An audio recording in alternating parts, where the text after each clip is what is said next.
Hello! Hi అండి. India నుండి friend వస్తుంటే తనతో నేను కొన్ని కుర్తీస్ అండ్ అలాగే ఒక చిన్న ప్యాకేజ్‌లాగా తెప్పించుకున్నానండి. అందులో నేనిప్పుడు చూపించబోతున్న వైట్ కుర్తీ అండి. సో, చూసారు కదా! ఇది వైట్ అండ్ బ్లాక్ కాంబినేషన్‌లో బ్లాక్ కలర్ ఎంబ్రాయిడరీతో వచ్చింది కుర్తీ. సో, నాకు ఇంతవరకు వైట్ కలర్ డ్రెస్సే లేదండి. సో, ఫస్ట్ టైం తెప్పించుకున్నాను. సో, చూసారు కదా! ఇది లాంగ్ కుర్తీ అండి. అండ్ చూడాలి ఎలా ఉంటుందో. క్వాలిటీ అయితే బాగుంది. అండ్ అలాగే ఈ వైట్ కుర్తీకి నేను ఇలాగ పెట్టికోట్ కూడా తెప్పించుకున్నాను వైట్ కలరు బాగుంటుంది కదా అనేసి. అండ్ నేను ఇంకొక కుర్తీ కూడా తెప్పించుకున్నానండి. ఇది కలర్ వచ్చేస్తే టీల్ కలర్ అండి. అండ్ చాలా బాగుందండి. మనం ఇది సమ్మర్కి కూడా వేసుకోవచ్చు.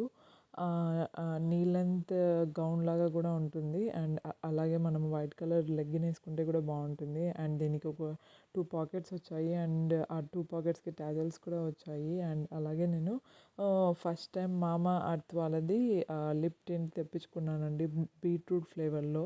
అండ్ చాలా బాగుందండి. నేను ఇప్పుడు వీడియోలో కూడా వేసుకున్నాను. అండ్ చాలా న్యాచురల్ లుక్ కూడా ఉంది. అండ్ అలాగే నేను ఇలాగా ఒక జ్యువెలరీ సెట్ తెప్పించుకున్నాను. అండ్ ఇది కూడా చాలా బాగుంది. చాలా సింపుల్గా ఉందండి. అండ్ ఫస్ట్ టైం నేను ఇలాగా లాంగ్ నల్ల పూసల దండ కూడా తెప్పించుకున్నానండి. నాకైతే షార్ట్ ఉన్నాయి కానీ నల్ల పూసల దండలు గోల్డ్‌లో. లాంగ్ అయితే లేదు. సరే ట్రై చేద్దాం అనేసి నేను లాంగ్ నల్ల పూసల దండ తెప్పించుకున్నాను. అండ్ అలాగే ఇప్పుడు అది ట్రెండీ ఉంది కదా! జడకు పెట్టుకోవడం. అండ్ ఈ బ్యాంగిల్స్ అండ్ అలాగే ఒక దోస పాన్ కూడా తెప్పించుకున్నానండి. సో, ఇవే అండి నేను తెప్పించుకున్నది. Thank you so much for watching. Bye bye. Have a good day.